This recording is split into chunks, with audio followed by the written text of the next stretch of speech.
बिस्मिल्लाहिर्रहमानिर्रहीम।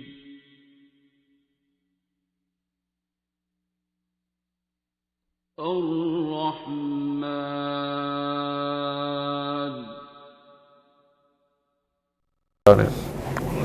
जी सर इसमें सर नहीं अभी ज़हन में आया है कि इस्लाम में छूत की बीमारी नहीं है, मतलब वो छू ले किसी चीज़ को तो ये जिस तरह ये वबा आई है और हाथ ना मिलाया जाए तो ये क्या सिलसिला है?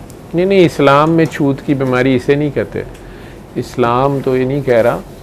छूत की बीमारी ये है कि आप खामखा किसी से नफ़रत करें, और इस्लाम फाइनल अथॉरिटी अल्लाह को मानता है, इसमें कोई डाउट नहीं है।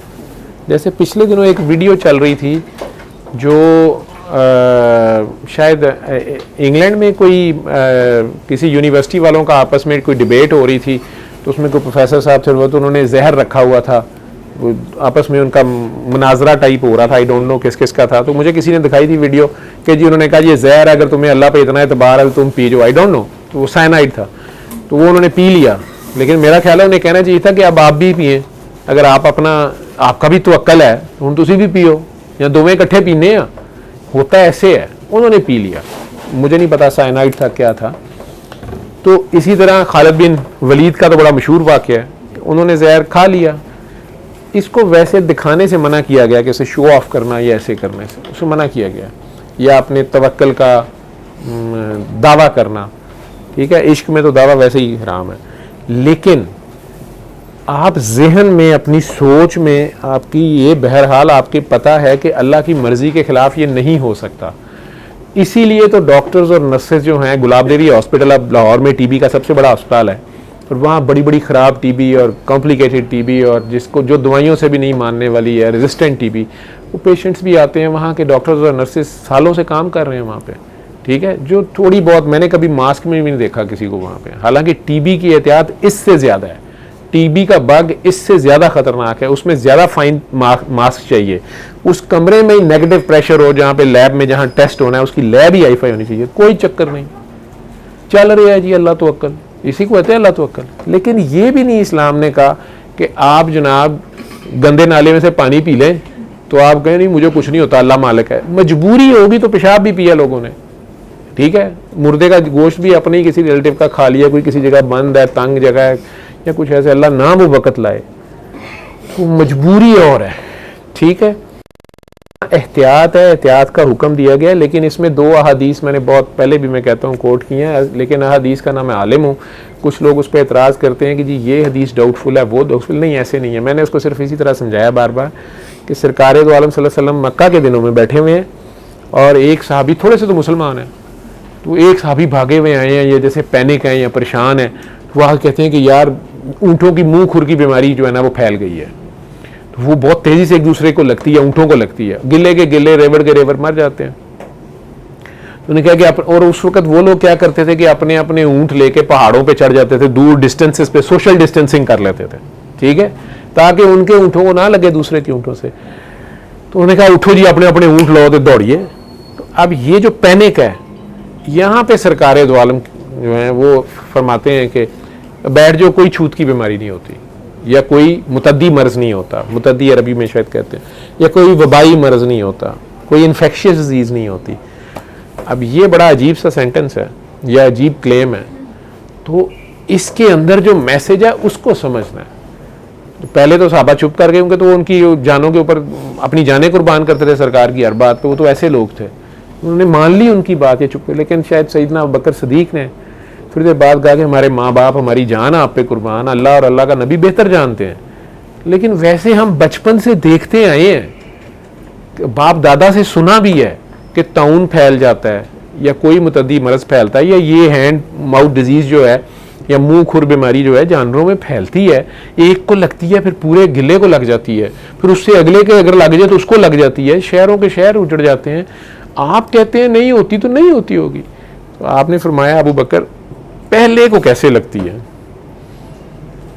इसको सबसे पहले लगती है, उसको कैसे लगती है? जो ज़ीरो पेशेंट होता है, जो पेशेंट ज़ीरो है, उसको कहाँ से लगती है? ठीक। सो इसमें मैसेज ये है कि वो अल्लाह के हुक्म के बगैर ना ये फैलनी है। इसलिए फिर इसका दूसरा पार्ट है जिस पे उन्होंने कहा कि जहां वबा फैली हुई हो वहां मत जाओ, वहां मत जाओ। अगर तुम्हें खबर आ गई है कि फलां शहर में वबा फैली हुई है तो उधर मत जाओ। ये नहीं आप वहां अपना तवक्कल दिखाने चले जाएं कि अल्लाह मालिक है मैंने जाना है, मजबूरी है तो और बात है, नहीं तो वहां मत जाओ। और अगर तुम जिस जगह पे हो वहां फैल गई है तो अब यहां से मत भागो।